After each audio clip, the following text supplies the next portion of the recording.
Revenons sur la visite de terrain du ministre Flavien Zinguenzoudu. Le ministre des Travaux publics est allé s'imprégner de l'état général de la route. Le membre du gouvernement a donc visité plusieurs grands quartiers de la capitale.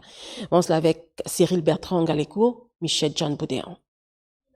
Le ministre des Travaux publics, Flavien Zinguenzoudu, a commencé son périple par la voie de désengorgement qui part du camp de police en sortant par Montagne Sainte. Le général de division, ministre, a poursuivi son tour des chantiers redémarré par le CTRI sur l'axe boulevard Triomphal-Sotega où la construction d'une voie secondaire est ralentie par des comportements déviants de certains compatriotes. Ils profitent du domaine public pour mettre en location et ils disent que c'est pour eux. Tout Libreville est comme ça, pour ne pas dire toutes nos villes sont comme ça. Les gens se préparent à tout enlever, pour enlever ça.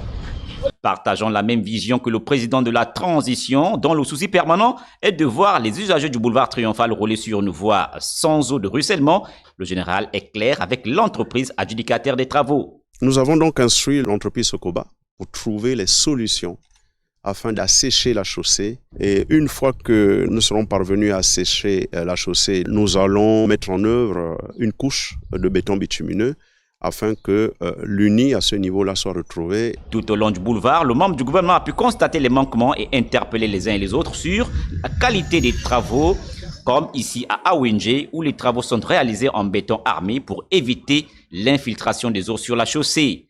L'entrée de la cité Sniaovendo et l'injonction Barkuda quand Jeanne-Amérique ne sont pas restés en marge de cette visite de terrain. Sur le bassin versant Terre Nouvelle, où certaines populations ont été déguerpies pour être relogées à Bikele-Nzong, le général a rassuré ces dernières que les premiers occupants des 1070 logements de 2 à 3 chambres prévus à cet effet seront relogés dans moins de 2 mois. Pour ces 1070 logements, tout au plus mi-février, nous livrerons les 300 premiers logements aux déguerpis dans un programme appelé tout simplement plan de relogement de ces populations-là. Le seul bémol relevé ici est qu'il manque encore le raccordement en eau et en électricité.